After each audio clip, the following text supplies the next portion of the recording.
Toen Galilei in de 17e eeuw ontdekte dat de aarde om de zon draaide in plaats van omgekeerd, was dat voor veel mensen een grote schok.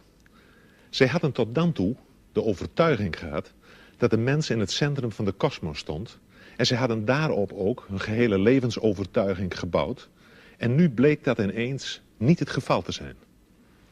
De theorie van Foucault kan men verduidelijken door vast te stellen dat hij eigenlijk met betrekking tot de cultuur een soort van Galilei-standpunt inneemt. Immers met name sinds de tijd van Galilei heeft men eigenlijk, wat de cultuur betreft en de maatschappij, gedacht dat de mens daar wel in het centrum stond. Hij heeft ze tenslotte gemaakt. En Foucault ontkent dit. Niet het subject telt in de cultuur, zegt hij, maar de structuur, het algemene.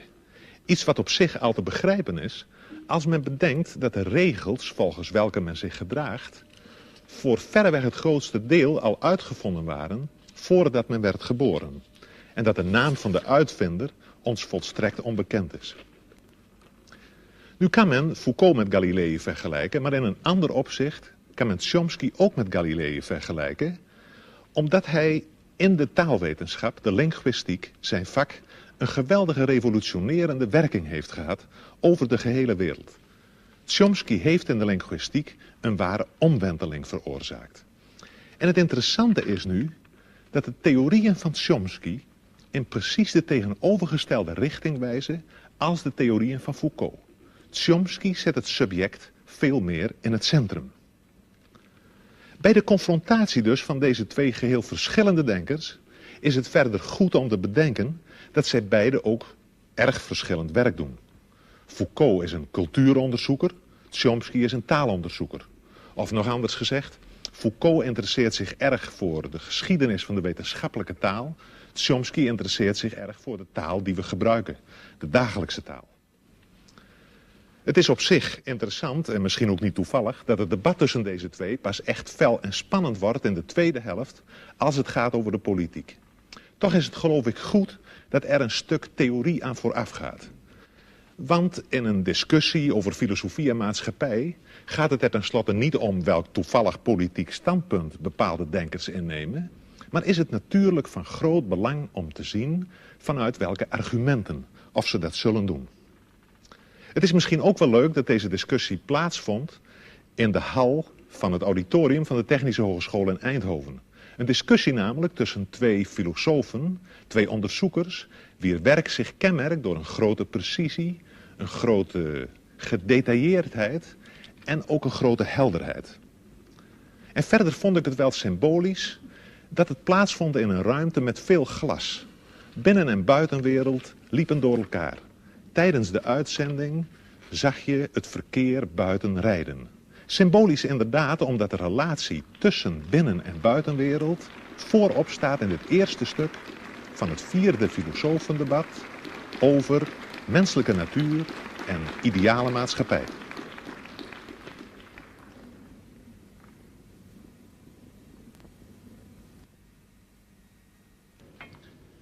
Ladies and gentlemen, welcome at the 4th debate of the International Philosophers Project. Tonight's debaters are Mr. Michel Foucault of the Collège de France and Mr. Noam Chomsky of the Massachusetts Institute of Technology. Both philosophers have points in common and points of difference. Perhaps the best way to compare both philosophers is to look at them as mountain diggers working at the opposite sides of the same mountains with different tools without knowing even if they are working in each other's direction. All learning concerning man, ranging from history to linguistics and psychology, are faced with the question whether in the last instance we are the product of all kinds of external factors, or if in spite of our differences we have something we could call a common human nature by which we can call each other human beings. So my first question is to Mr. Chomsky, because you, Mr. Chomsky, employ often the concept of human nature, and even in this connection you are using terms like innate ideas and innate structures. Which arguments can you derive from linguistics in order to give such a central position to this notion of human nature? Well, let me begin in a slightly technical way. A person who's interested in studying language is faced with a very definite empirical problem. He's faced with an organism, a mature, let's say adult speaker, who has somehow acquired an amazing range of abilities which enable him in particular to say what he means, to understand what people say to him, to do this in a fashion that I think it's proper to call highly creative. Now, the person who's acquired this intricate and highly articulated and organized collection of abilities, the collection of abilities that we call knowing a language, that person has been exposed to a certain experience. He has been presented in the course of his lifetime with a certain amount of data, of direct experience with the language. And we can investigate the data that's available to this person. And having done so, in principle, we're faced with a very clear and a reasonably clear and well-delineated scientific problem, namely the problem of accounting for the gap between the really quite small quantity of data, small and rather degenerate quantity of data that's presented to the person, to the child, and the very highly articulated, highly systematic, profoundly organized resulting knowledge that he somehow derives from this data. Furthermore, even more remarkable, we notice that in a wide range of languages, in fact all that have been studied seriously, there are remarkable limitations on the kinds of system that emerge from the very different kinds of experience to which people are exposed. Well, there's only one possible explanation for, what one can say in a rather schematic fashion, for this remarkable phenomenon, namely the assumption that the individual himself contributes a good deal, an overwhelming part, in fact, of the general schematic structure and perhaps even of the specific content of the knowledge that he ultimately derives from this very scattered and limited experience. That is, to put it rather loosely, the child must begin with the knowledge, certainly not with the knowledge that he's hearing English or Dutch or French or something else, but he does start with the knowledge that he's hearing a human language of a very narrow and explicit type that permits a very small range of variation. And it's because he begins with that highly organized and very restrictive schematism that he's able to make the huge leap from scattered and degenerate data to highly organized knowledge. And I would claim then that this instinctive knowledge, if you like, this schematism that makes it possible to derive complex and intricate knowledge on the basis of very partial data, is one fundamental constituent of human nature. But then I assume that in other domains of human intelligence and other domains of human cognition and even behavior, something of the same sort must be true. Well, the collection of this mass of innate schematisms, innate organizing principles, which guides our social and intellectual and individual behavior, that's what I mean to refer to by the concept of human nature. Well, Mr. Foucault, if I'm thinking at your books like Histoire de la Folie and Les Mots et les Choses, I got the impression that you are working on a completely different level and also just with an opposite aim, opposite goal. If I'm thinking about the word schematism in relation to human nature, then you are just trying to work out that there are in several periods, several schematisms. What do you think about this? Well, if you permit, I will answer in French because my English is so bad that I would be ashamed to answer in English. Là, il est vrai que je me méfie un peu de cette notion de nature humaine. Mais je m'en méfie pour la raison suivante. Je crois que parmi les concepts parmi les notions dont une science peut se servir, il y a évidemment des notions qui sont d'un niveau, qui ont une élaboration, qui est une fonction différente. Par exemple, prenons le cas de la biologie. À l'intérieur, dans le domaine de la biologie, vous avez des concepts qui sont plus ou moins bien établis, comme le concept de réflexe. Bon. Et puis, vous avez d'autres notions qui sont en quelque sorte des notions périphériques. Des notions périphériques qui ne jouent pas un rôle en quelque sorte organisateur à l'intérieur de la science, des concepts qui ne sont pas des instruments d'analyse, des concepts qui ne sont pas descriptifs non plus. Ce sont des notions en quelque sorte qui servent simplement à indiquer des problèmes ou encore qui servent à indiquer des domaines d'objets à étudier. Prenez par exemple, il y a une notion comme ça qui a, je crois, été très importante dans l'histoire de la biologie. C'est tout simplement la notion de vie. Bon, au XVIIe ou au XVIIIe siècle, les gens qui étudiaient la nature ne se servaient pas du concept de vie. Ils classaient les êtres naturels, qu'ils soient vivants ou non vivants, dans une espèce de grand tableau ou de grande hiérarchie. La vie était une notion dont ils ne se servaient pas et dont ils n'avaient pas besoin. Et puis, à la fin du XVIIIe siècle, un certain nombre de problèmes se sont posés, comme par exemple les problèmes de l'organisation intérieure de ces êtres dont on avait fait la classification. Ou bien encore, avec les progrès du microscope, le microscope d'Amici, on a vu apparaître tout un tas de phénomènes qui n'avaient pas été jusque-là encore perçus et dont les mécanismes, dont le fonctionnement n'était pas encore clair.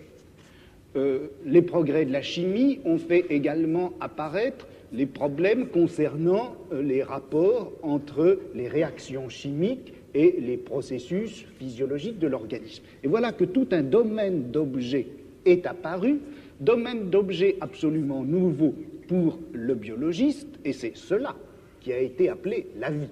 Et la vie, c'était une notion qui servait à indiquer le champ des objets et des domaines nouveaux que la science avait à parcourir. Bon, et je dirais, comme ça, en historien des sciences, si vous voulez, que la notion de vie a été un indicateur épistémologique, un index des problèmes à parcourir, et je me demande si on ne pourrait pas dire la même chose de la nature humaine. Foucault vergelijkt dus het begrip menselijke natuur van Chomsky met het begrip leven in de biologie en in de geschiedenis van dat vak. En hij doet dat omdat hij dat begrip menselijke natuur eerder ziet als een aanwijzing voor een onderzoeksprogramma dan als een aanwijzing voor het feit dat de mens uit zichzelf zo verschrikkelijk veel klaar zou kunnen spelen. Voor hem is dat begrip menselijke natuur eigenlijk een soort van wetenschappelijk boodschappenlijstje en niet meer dan dat. En Chomsky wil dit wel accepteren als maar duidelijk is dat vakken als biologie, fysiologie en neurologie voorlopig nog helemaal niet over de middelen beschikken om die menselijke natuur en dat taalvermogen adequaat te kunnen beschrijven. Vrij vroeg is het debat zo aangeland op een punt waar het gespreksleider elders de grootste moeite zal kosten om de partners met elkaar in contact te houden. Voor een deel ligt het natuurlijk aan de taal die ze spreken, maar voor een veel groter deel ligt dat aan het feit dat Chomsky en Foucault ieder in een verschillende denkwereld zitten, zodat hun begrippen heel gemakkelijk langs elkaar heen glijden. We krijgen eigenlijk het merkwaardige schouwspel te zien van twee breinen die gelijktijdig aan het denken zijn en om de beurt een begrip oppikken uit het betoog van de ander, om dit begrip dan vervolgens te belichten vanuit hun eigen denksysteem. Daarbij speelt dus voor Chomsky een grote rol dat begrip creativiteit, waarover nu een heel groot stuk van het debat zal gaan. Voor Chomsky is creativiteit eigenlijk een kenmerk van alle mensen. Iedereen werkt ermee. De verkeersdeelnemer, die ter plaatse in een onverwachte situatie moet gaan bedenken wat hij zal doen. De opvoeder, die niet terug wil vallen op autoritaire gedragspatronen en tegenover een lastige pupil zelf nieuw gedrag moet uitvinden. Maar vooral geldt deze creativiteit voor het kind dat een taal leert en dat daarbij merkwaardigerwijze leert om zelf nieuwe taal te produceren, te maken. Foucault staat daar tegenover. Hij vraagt voortdurend de aandacht voor het zogenoemde epistemologische veld waarbinnen de menselijke activiteit plaatsvindt. Dit epistemologische veld, oftewel episteme, wordt in het profiel omschreven als het geheel van niet bewuste regels die de algehele organisatie van onderling gescheiden velden van kennis beheersen. Foucault spreekt ook over tableau, hij noemt het ook systeem van elementen en in het debat valt ook het woord grille, tralie of rooster. We kunnen misschien het best spreken van een netwerk waarbinnen iedereen in een bepaalde cultuur denkt of hij wil of niet. Het zijn eigenlijk regels waaraan het denken van iedereen gehoorzaamt en met behulp waarvan iedereen zoekt naar bepaalde identiteiten, samenhangen enzovoort. En dit netwerk nu is niet de uitvinding van bepaalde individuen. Het bepaalt veel eer de regels van de denken- en doegewoonten, van het denken- en doespel dat we cultuur noemen en waaraan ieder individu eigenlijk onderhorig is. Een dergelijk netwerk is ook geen ding of idee, maar het ligt precies tussen ding en idee in. En de geschiedenis van het denken is dan voor Foucault ook niet de geschiedenis van ideeën, of zelfs zoiets als de ontwikkeling van de geest of iets dergelijks, maar veel eer de afwisseling van discontinue transformaties, van discontinue overgangen van het ene netwerk naar het andere. Dat is dus een heel andere aanzet dan die van Chomsky, bij wie die creativiteit in het centrum staat. En het is duidelijk dat we op dit punt bij Foucault weer diezelfde onttroning van het subject tegenkomen, waarover we in verband met Galilei in het begin reeds gesproken hebben. De filosofie van Foucault is een filosofie waarbij de filosoof zelf eigenlijk voortdurend uit het beeld verdwijnt. Ja, paradoxaal genoeg zou je moeten zeggen, het is eigenlijk een filosofie zonder filosoof. En je moet dit ook nog generaliseren, want de mens is bij Foucault in zekere zin de grote afwezige in zijn eigen cultuur. En het is in dit verband dan ook heel begrijpelijk dat Foucault nogal fel en afwijzend reageert wanneer de gespreksleider belangstelling begint te vertonen voor privéaspecten van zijn bestaan. Wanneer Foucault debatteert, dan gaat het over alles, behalve over Foucault zelf. Dit dus ter introductie op dit volgende, vrij uitvoerige theoretische stuk van het debat, dat eigenlijk maar voortdurend allerlei aspecten van één hoofdvraag behandelt, en wel de vraag: in hoeverre is de mens in staat iets nieuws te ontdekken, en als dat zo is, hoe moeten we het dan begrijpen? Het lijkt mij een erg relevante vraag, zeker als we bedenken dat we nogal wat nieuwe vormen van gedrag, kennis en wetenschap nodig zullen hebben, willen we het er in onze wereld met elkaar levend afbrengen. We nemen nu de draad weer op waar Foucault toelicht waarom hij aan de creativiteit van het individu in de geschiedenis niet zoveel aandacht besteedt. Dans l'histoire traditionnelle des sciences, on accorde en effet le maximum, enfin la tradition veut qu'on accorde le maximum à la créativité des individus.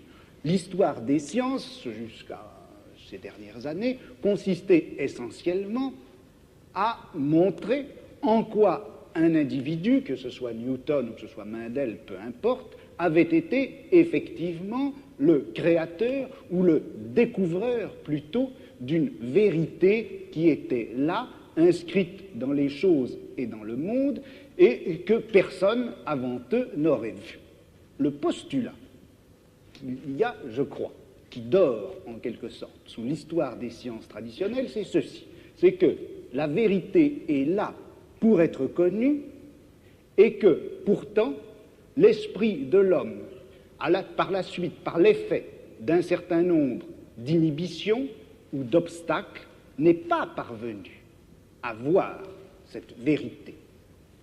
L'esprit de l'homme est fait pour voir la vérité et un obstacle contingent l'en empêche. Cet obstacle, ça peut être, eh bien, selon les historiens, les conditions économiques et sociales, ou ça peut être la forme des mentalités, ou ça peut être la crédulité les vieux thèmes et mythes religieux, par exemple, ou moraux, enfin tout ceci qui constitue comme les obstacles, les écailles sur les yeux de celui qui voudrait voir. Mais en droit, l'esprit est fait pour voir, en droit, l'esprit est fait pour avoir accès à la vérité. Dans cette conception traditionnelle de l'histoire des sciences, d'une part, si vous voulez, on donne toute la créativité à l'individu, qui est en droit possesseur de la vérité, et puis on la lui retire par le système des obstacles qui viennent d'une façon tout à fait contingente l'empêcher de saisir, de formuler, de construire cette vérité à laquelle il a droit en principe. Bon. Alors, moi, le problème qui s'est posé à moi, c'était précisément un peu l'inverse. Parce que qu'est-ce qui se passe quand on assiste à une grande transformation scientifique? Dans une transformation scientifique, comme par exemple la naissance de la biologie au milieu du XVIIe siècle, ou la naissance de la philologie à la fin du XVIIIe, au début du XIXe. C'est vrai qu'un certain nombre d'obstacles, un certain nombre de préjugés, un certain nombre d'idées toutes faites tombent et viennent à disparaître. Mais ce qui m'a frappé, c'est que une science, au moment où elle naît, non seulement se débarrasse d'un certain nombre d'obstacles et d'obscurités, mais en même temps, elle supprime un certain nombre de savoirs et de connaissances existantes qu'elle occulte, qu'elle cache, comme si elle appliquait une grille nouvelle qui, tout en permettant de faire apparaître des phénomènes jusque-là cachés, cache des connaissances déjà acquises. Donc, une science, le progrès d'une science, l'acquisition d'une science, c'est pas simplement l'oubli des vieux préjugés, ce sont pas simplement les obstacles qui tombent, c'est une véritable nouvelle grille qui cache un certain nombre de choses et du coup fait apparaître. Donc, quand je critique la notion de créativité, je veux dire par là que, en fait, la vérité ne s'acquiert pas comme une sorte de création continue et cumulée, mais comme un jeu de grilles qui s'appliquent les unes sur les autres, cachées. I think in part we're slightly talking in cross purposes because of a different use of the term creativity. In fact, I should say that my use of the term creativity is a little bit idiosyncratic, and therefore the onus falls on me, not on you in this case. But when I speak of creativity, I'm not attributing to the concept the notion of value that is normal when we speak of creativity. That is, when you speak of scientific creativity, you're speaking properly of the achievements of a Newton. But in the context in which I've been speaking about creativity, it's a normal human event. I'm speaking of the kind of creativity that any child demonstrates when he is able to come to grips with a new situation, describe it properly, react to it properly, tell us something about it, think about it in a new fashion for him, and so on. These are, I think it's appropriate to call those creative acts, but of course without thinking of those acts as being the acts of a Newton. It's the lower levels of creativity that I've been speaking of. Now, as far as what you say about the history of science is concerned, I think that's correct and illuminating, and particularly relevant, in fact, to the kinds of enterprise that I see lying before us in psychology and linguistics and the philosophy of mind. That is, I think there are certain topics that have been, what was your word, depressed or put aside during the scientific advances of the, say, past 2 centuries, century and a half. But now I think we can overcome those, or it's possible to put aside those limitations and forgettings and to bring into our consideration precisely the topics that animated a good deal of the thinking and speculation of the 17th and 18th century, and to incorporate it within a much broader and I think deeper science of man that will give fuller role, though certainly not will not hope to give complete understanding to such notions as innovation and creativity and freedom and production of new new elements of thought and behavior within some system of rule and schematism. Those are concepts that I think we can come to grips with. Je crois qu'entre ce qu'a dit M. Chomsky à l'instant et puis ce que j'essaie de montrer, il y a en réalité beaucoup de ressemblances. C'est-à-dire qu'il n'y a en fait de création possible, d'innovation possible. On ne peut, dans l'ordre du langage ou dans l'ordre du savoir, produire quelque chose de nouveau qu'en mettant en jeu un certain nombre de règles qui vont définir l'acceptabilité ou la grammaticalité des énoncés, ou qui va définir, dans le cas du savoir, la scientificité des énoncés. Alors, disons en gros que les linguistes, avant M. Chomsky, ont surtout insisté sur les règles de construction des énoncés et moins sur l'innovation que représente tout énoncé nouveau ou l'audition d'un énoncé nouveau. Et puis, dans l'histoire des sciences ou dans l'histoire de la pensée, on avait beaucoup plus l'habitude d'insister sur la création individuelle et on avait tenu à l'écart, on avait laissé dans l'ombre ces espèces de règles communes, générales, qui sont en œuvre obscurément à travers toute découverte scientifique, toute invention scientifique, ou même d'ailleurs toute innovation philosophique. Des règles non seulement linguistiques, mais épistémologiques, et qui caractérisent le savoir contemporain. Well, I think perhaps I can try to react to those comments within my own framework in a way which maybe will shed some light on this. How is it that we're able to construct any kind of scientific theory at all?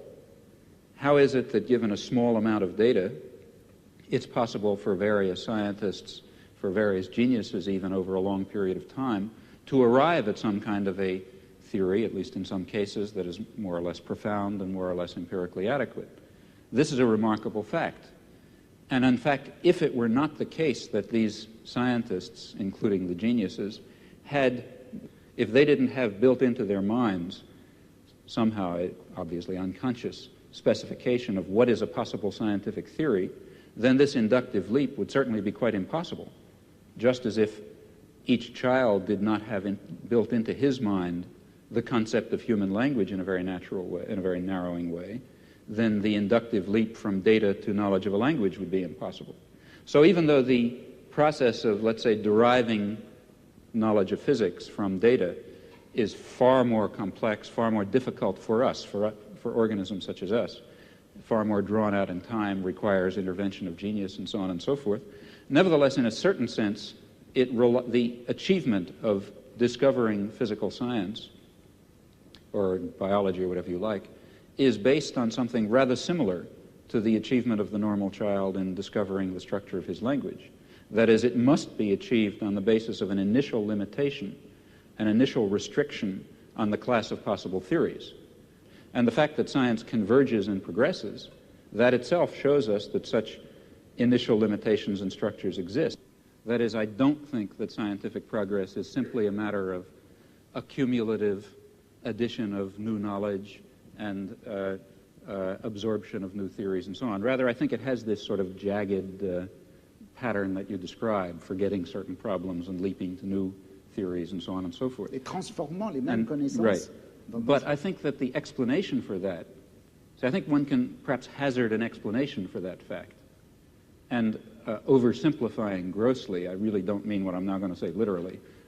It's as if, as human beings, a particular biologically given organism, we have in our heads, to start with, a certain set of possible intellectual structures, possible sciences. Okay? Now, in the lucky event that some aspect of reality happens to have the character of one of these structures in our mind, then we have a science. And it's because of this limitation, initial limitation in our minds to a certain kind of possible science, it's precisely that provides the tremendous richness and creativity of scientific knowledge.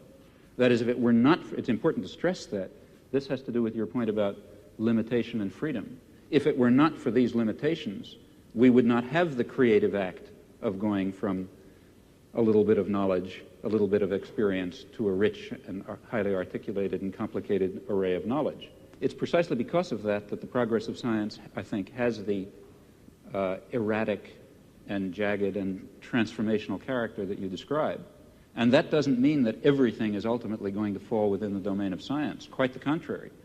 Personally, I believe that many of the things we would like to understand, and maybe the things we would most like to understand, such as the nature of man or the nature of a decent society or lots of other things, might really be outside the scope of possible human sciences. Well, I think we have now two questions out of this statement. One question is, if you can agree, Mr. Foucault, do you agree with the statement about a combination of limitation, fundamental limitation? Not a combination. C'est pas une affaire de combinaison. Il n'y a de créativité possible qu'à partir d'un système de règles. Ce n'est pas un mélange de régularité et de liberté. Une liberté ne s'exerce réellement que sur fond et à partir d'un réseau de régularité. Le problème, alors, là, que je me pose, et où je ne suis pas peut-être tout à fait d'accord avec M. Chomsky, c'est lorsqu'il place ces régularités à l'intérieur, en quelque sorte, de l'esprit ou de la nature humaine. Je me demande si le système de régularité, de contraintes qui rendent possible une science, on ne peut pas les trouver ailleurs, en dehors même de l'esprit humain, dans des formes sociales, dans des rapports de production, dans des luttes de classe, etc.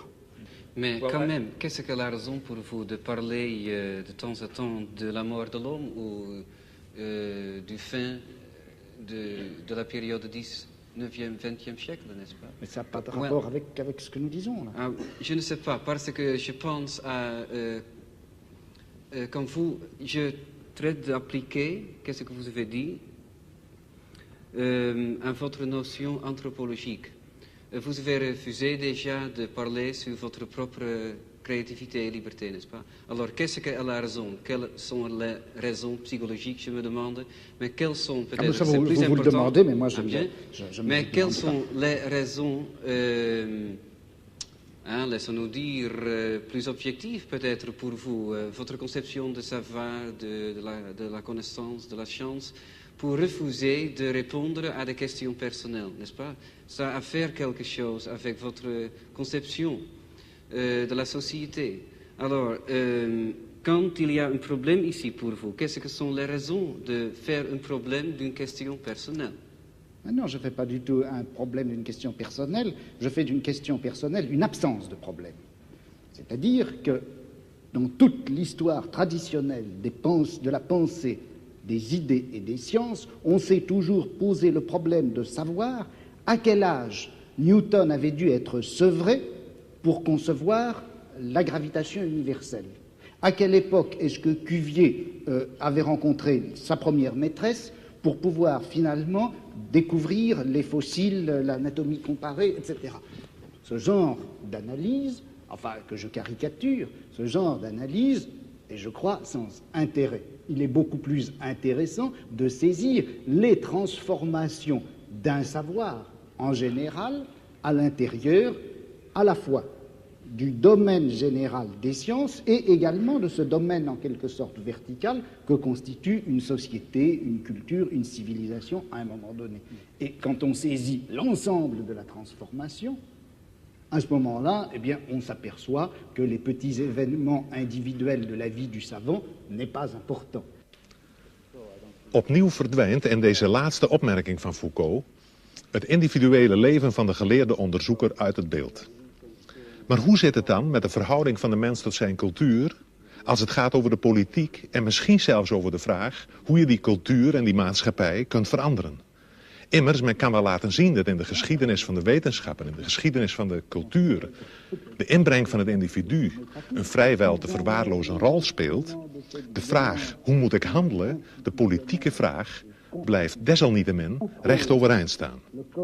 En het zal na het voorgaande misschien al duidelijk zijn dat die politieke vraag in het perspectief van Foucault heel sterk wordt tot de vraag: in hoeverre kan de mens ontsnappen aan zijn eigen cultuur?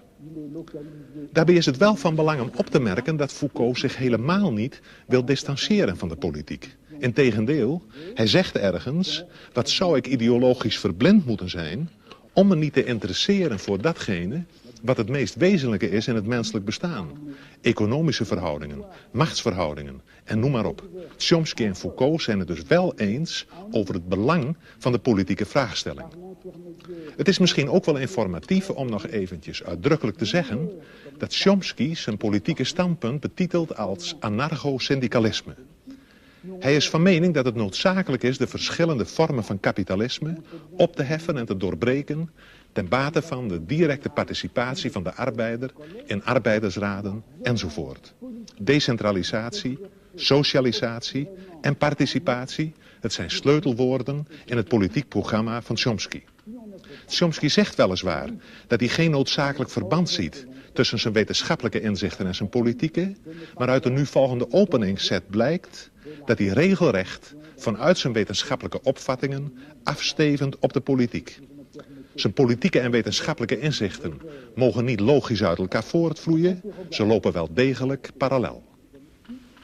Well, let me begin by referring to something that I've already discussed. That is, if it is correct, as I believe it is, that a fundamental element of human nature is the need for creative work, for creative inquiry, for free creation without the arbitrary limiting effects of coercive institutions, then of course it will follow that a decent society should maximize the possibilities for this fundamental human characteristic to be realized. That means trying to overcome the elements of repression and oppression and destruction and coercion that exist in any existing society, ours for example, as a historical residue. Now, a federated, decentralized system of free associations incorporating economic as well as social institutions would be what I refer to as anarcho-syndicalism, and it seems to me that it is the appropriate form of social organization for an advanced technological society in which human beings do not have to be forced into the position of tools, of cogs in a machine, in which the creative urge, that I think is intrinsic to human nature, will in fact be able to realize itself in whatever way it will. I don't know all the ways in which it will. Je suis dans ma démarche beaucoup moins avancée, je vais beaucoup moins loin que M. Chomsky, c'est-à-dire que j'avoue n'être pas capable de définir, il n'y a plus forte raison de proposer un modèle de fonctionnement social idéal pour notre société scientifique ou technologique. En revanche, une des tâches qui me paraît urgente, immédiate, avant même toute autre chose, c'est celle-ci. On a l'habitude, du moins dans notre société européenne, de considérer que le pouvoir, il est localisé entre les mains du gouvernement et il s'exerce par un certain nombre d'institutions bien particulières qui sont l'administration, en France on appelle ça préfectorale, enfin je ne sais pas comment on dit ailleurs, l'administration, la police, l'armée. On sait que toutes ces institutions-là sont faites pour transmettre les ordres, les faire appliquer et punir les gens qui n'obéissent pas.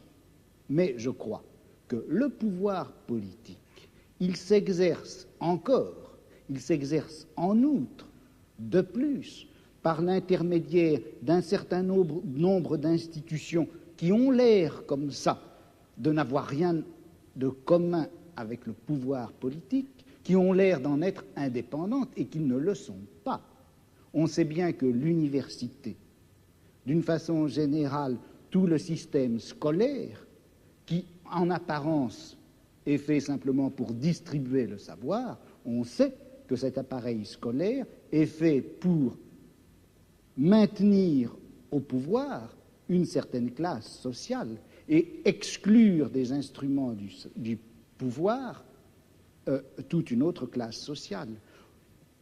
quelque chose comme la psychiatrie, qui en apparence aussi n'est destinée qu'au bien de l'humanité et à la connaissance des psychiatres, la psychiatrie est encore une certaine manière de faire peser un pouvoir politique sur un groupe social. La justice également. Bon, et il me semble que la tâche politique actuelle dans une société comme la nôtre, c'est de critiquer le jeu des institutions apparemment les plus neutres et les plus indépendantes, de les critiquer, de l'attaquer de telle manière que la violence politique qui s'exerçait obscurément en eux surgisse et pour qu'on puisse lutter contre elle.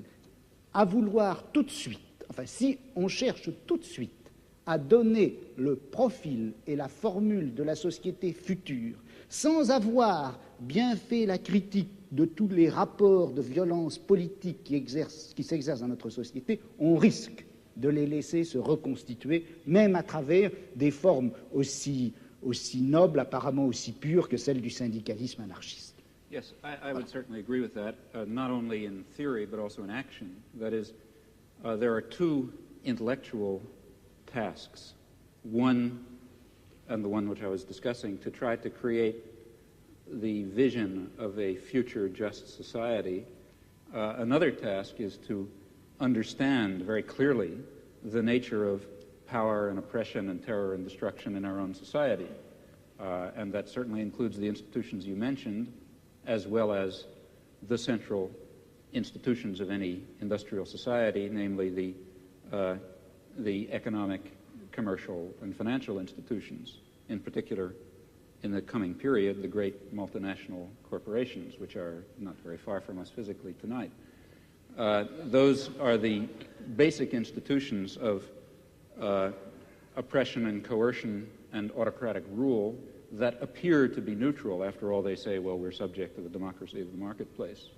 Still, I think it would be a great shame to lose or to put aside entirely the somewhat more abstract and philosophical, if you like, task of trying to draw the connections between a concept of human nature that gives full scope to freedom and dignity and creativity and other fundamental human characteristics, and relates that to some notion of social structure in which those properties could be realized, in which meaningful human life could take place.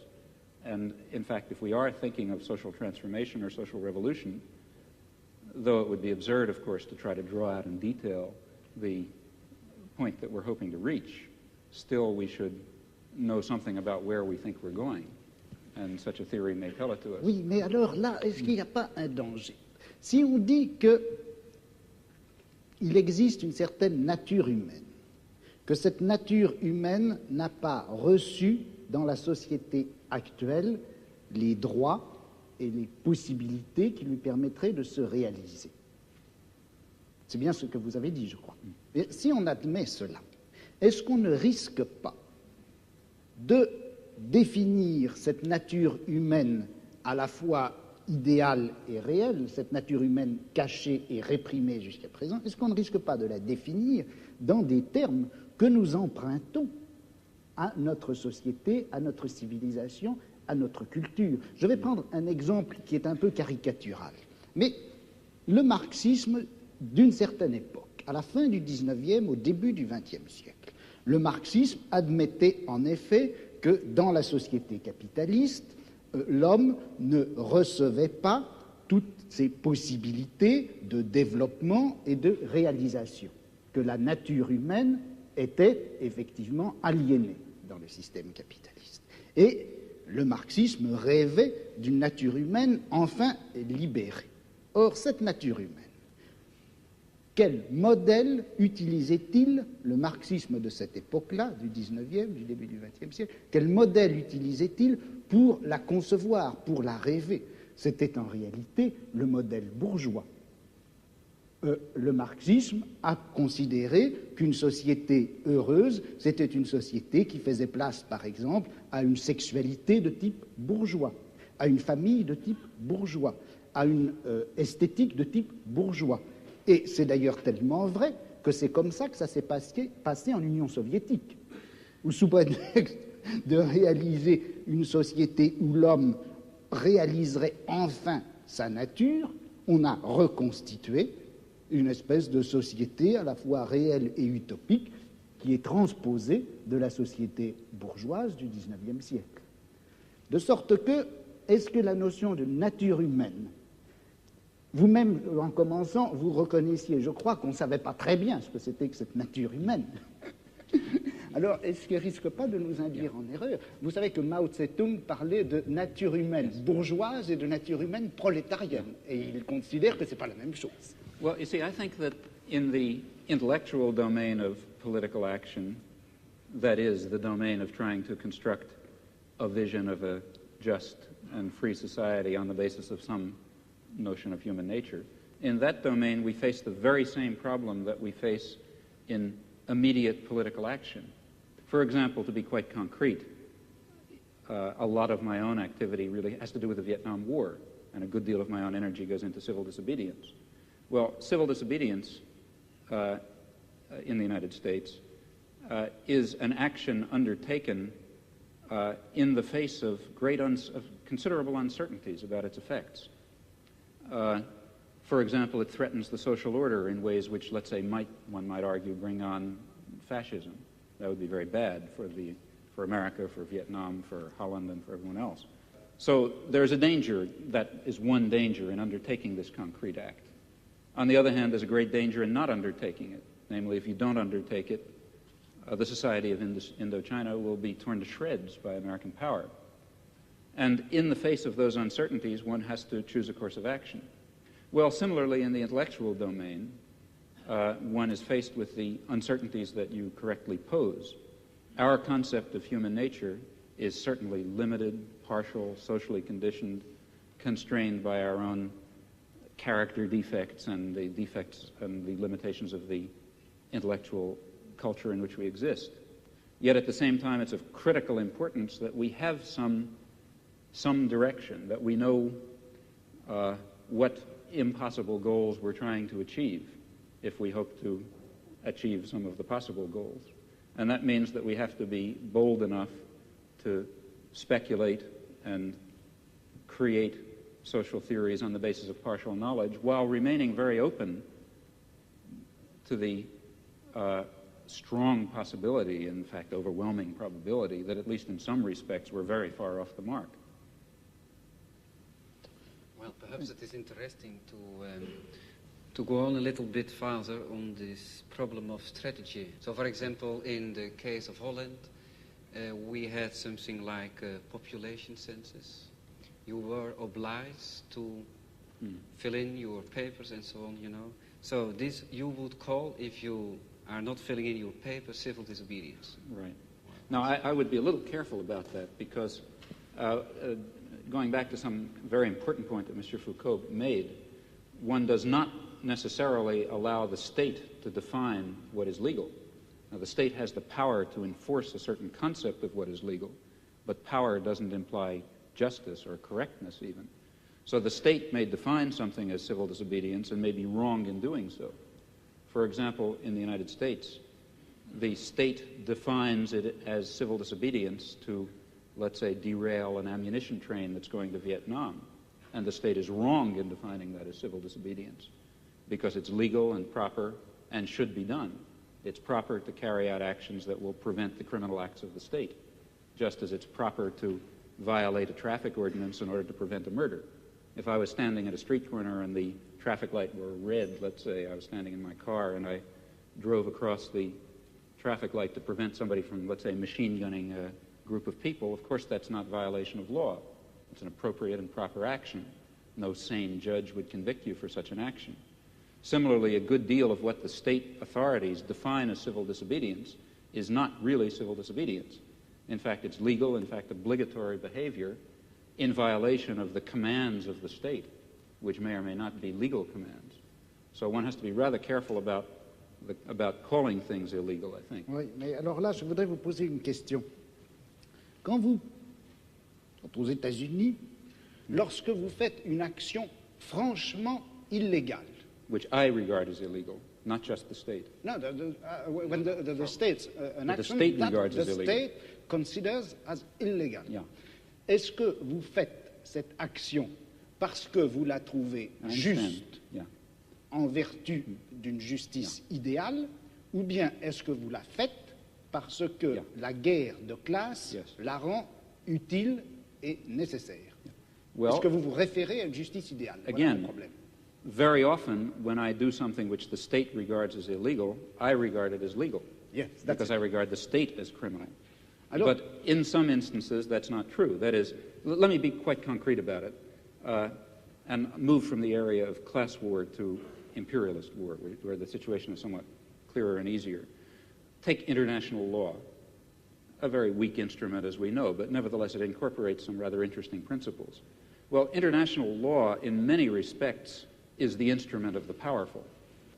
That is, international law permits much too wide a range of international forceful intervention in support of existing power structures that define themselves as states and against the interests of masses of people who happen to be organized in opposition to states. But, in fact, international law is not solely of that kind.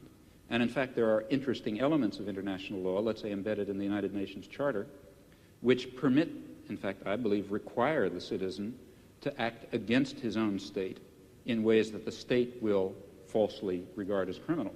But nevertheless, he's acting legally, because international law also happens to prohibit the threat or use of force in international affairs, except under some very narrow circumstances, of which, for example, the war in Vietnam is not one, which means that in the particular case of, let's say, the Vietnam War, the one that interests me most, the American state is acting in a criminal capacity, and people have the right to stop criminals from murdering people.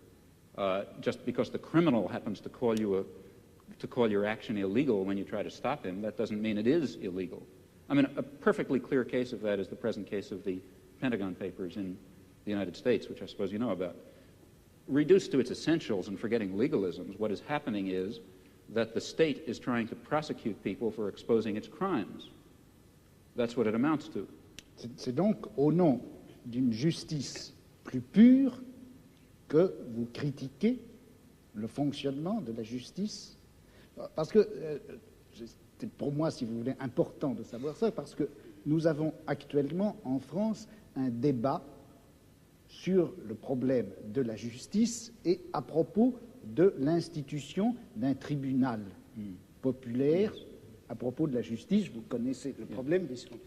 Et un certain nombre de gens, comme Sartre par exemple, pensent que pour faire actuellement la critique du système pénal en France, ou pour faire la critique des pratiques policières, de la manière dont la police se conduit, il faut faire une sorte de tribunal qui, au nom d'une justice idéale, d'une justice supérieure, d'une justice humaine en général, condamnera la pratique des juges français ou des policiers français.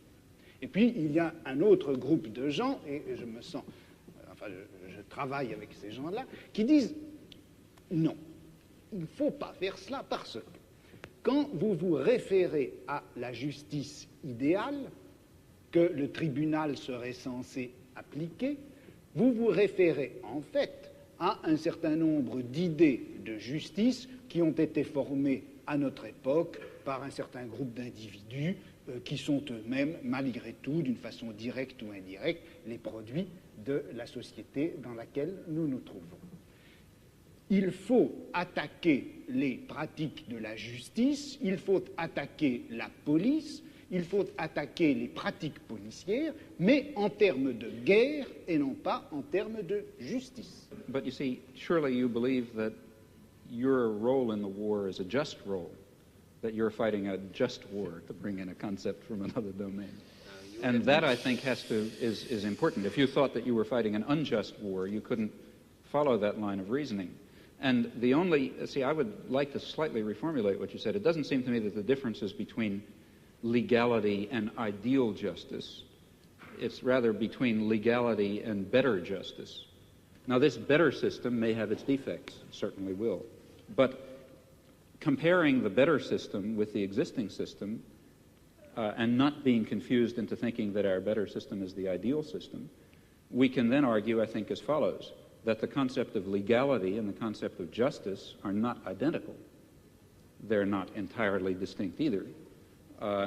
Insofar as legality incorporates justice in this notion, in this sense of better justice, referring to a better society, then we should follow and obey the law and force the state to obey the law and force the great corporations to obey the law and force the police to obey the law, if we have the power to do so. Of course, if in those areas where the legal system happens to represent not better justice, but rather the techniques of oppression that have been codified in a particular autocratic system, well, then a reasonable human being should disregard and oppose them, at least in principle. He may not, for some reason, do it in fact. Alors, je voulais simplement répondre à votre toute première phrase, quand vous avez dit « Mais la guerre que vous faites contre la police, si vous ne considériez pas qu'elle est juste, vous ne la feriez pas. » Alors, je vous répondrai un peu en termes de Spinoza. Je vous dirai « Le prolétariat ne fait pas la guerre à la classe dirigeante parce qu'il considère que cette guerre est juste. Le prolétariat fait la guerre à la classe dirigeante parce qu'il veut, pour la première fois dans l'histoire, prendre le pouvoir. Et c'est parce qu'il veut prendre le pouvoir qu'il considère que sa guerre est juste. On fait la guerre pour gagner et pas parce qu'elle est juste. I don't personally agree with that. For example, if I could convince myself that attainment of power by the proletariat would lead to a terroristic police state in which freedom and dignity and decent human relations would be destroyed, then I wouldn't want the proletariat to take power.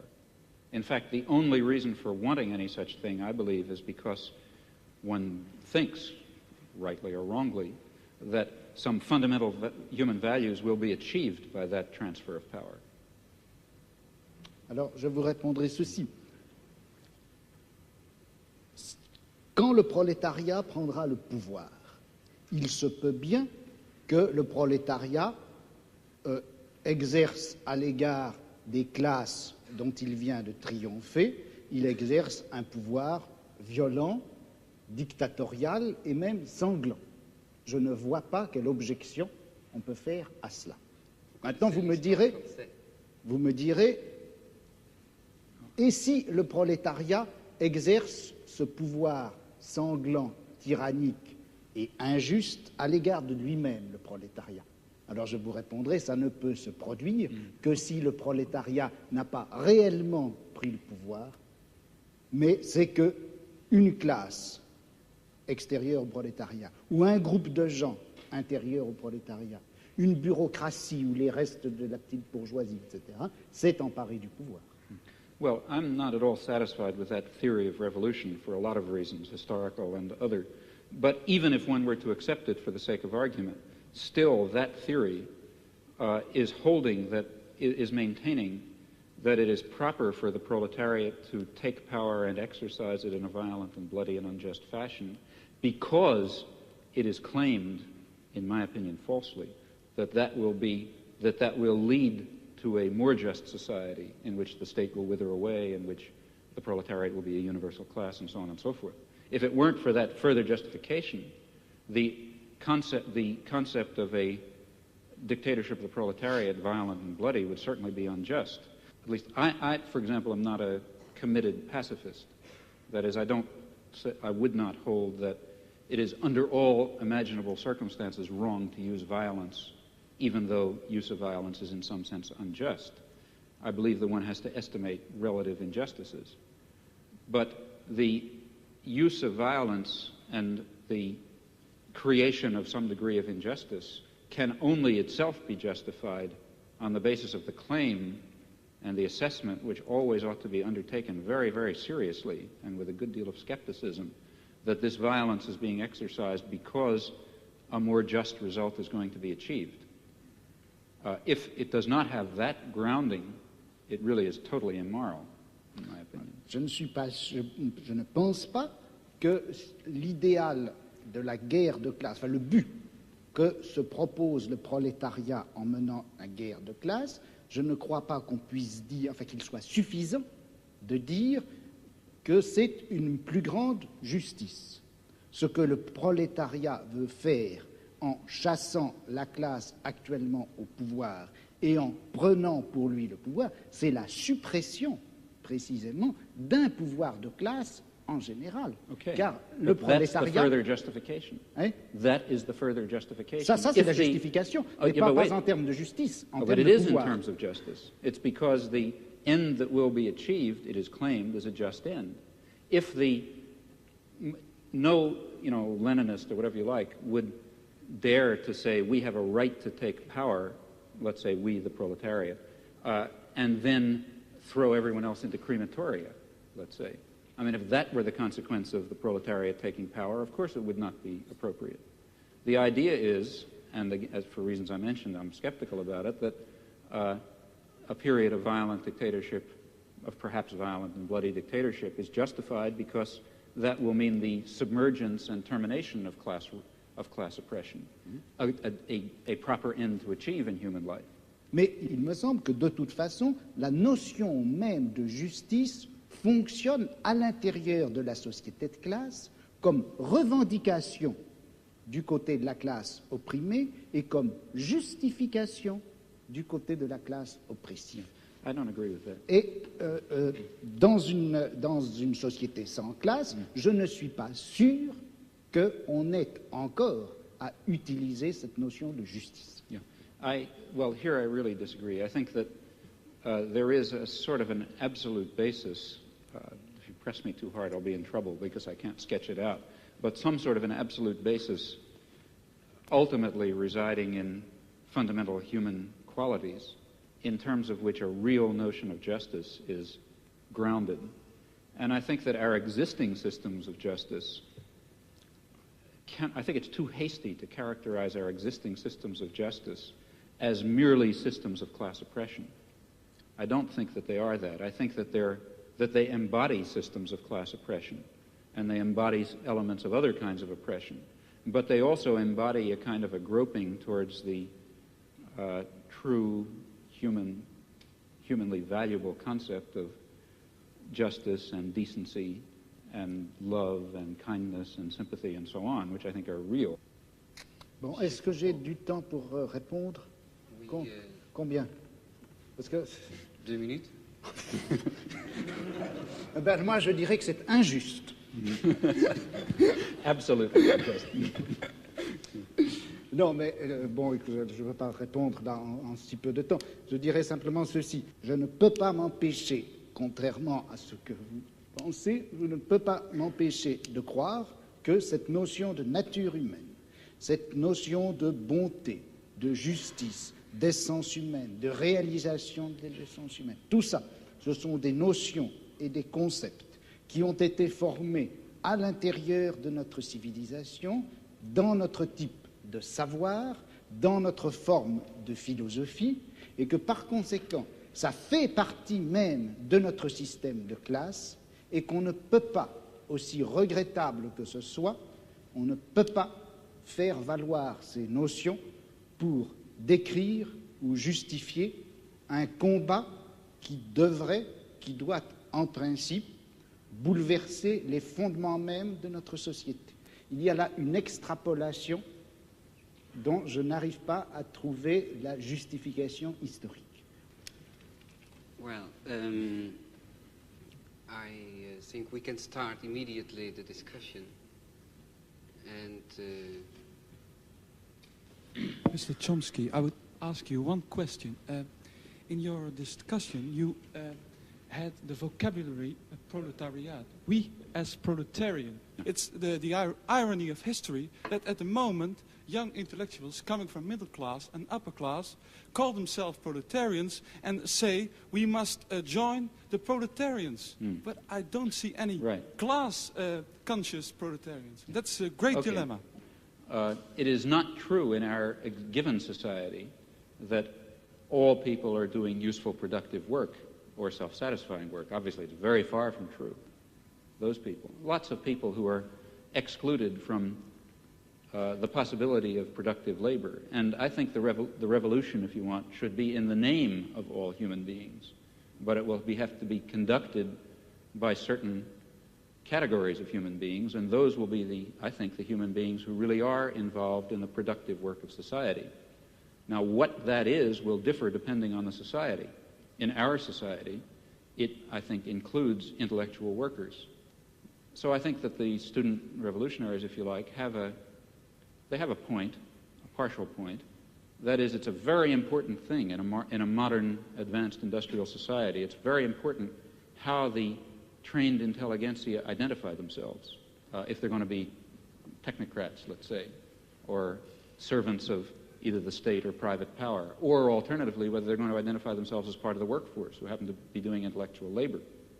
If the latter, then they can and should play a decent role in a progressive social revolution. If the former, then they're part of the class of the oppressors. I have an additional, one small additional question or more remark to you.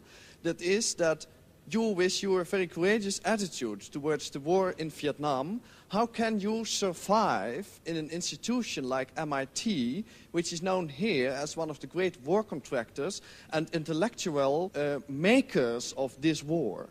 There are two aspects to that. One is the question how MIT tolerates me, and the other question is how I tolerate MIT. Well, as to how MIT tolerates me, here again I think one shouldn't be overly schematic. It's true that MIT is a major institution of war research, but it's also true that it embodies very important libertarian values, which are, I think, quite deeply embedded in American society, fortunately for the world. They're not deeply embedded enough to save the Vietnamese, but they're deeply enough embedded to prevent far worse disasters. And here I think one has to be a bit qualified. That is, there is imperial terror and aggression, there is exploitation, there is racism, lots of things like that. But there's also a real concern coexisting with it for individual rights of a sort which, for example, are embodied in the Bill of Rights, which is by no means simply an expression of class oppression. It is also an expression of the necessity to defend the individual against state power. Now, these things coexist, you know. It's not that simple. It's not just all bad or all good. And it's because it's the particular balance in which they coexist that makes it, that makes an institute that produces weapons of war be willing to tolerate, in fact, you know, in many ways even encouraged, to be quite honest, a person who's involved in civil disobedience against the war. Now, as to how I tolerate MIT, that raises another question. There are people who argue, and I've never understood the logic of this, that a radical ought to dissociate himself from all oppressive institutions. That is, the logic of that argument is that Karl Marx shouldn't have studied in the British Museum, which, if anything, was the symbol of, you know, the most vicious imperialism in the world, the place where all the treasures of empire were gathered, you know, the rape of the colonies was all poured in there, and so on and so forth. But I think Karl Marx was quite right in studying in the British Museum. He was right in using the resources and, in fact, the liberal values of the civilization that he was trying to overcome against it. And I think the same applies in this case. But aren't you afraid that your presence at MIT gives them a clean conscience? I don't see how, really. I mean, I think my presence at MIT serves marginally to, I hope a lot, I don't know how much, to increase student activism against a lot of the things that MIT stands for example. Ladies and gentlemen, I think this has to be the end of the debate. Mr. Chomsky, Mr. Foucault, I thank you very much for your far-going discussion, both the technical, theoretical way as the political way. I thank you very much both at the part of the audience here and at home.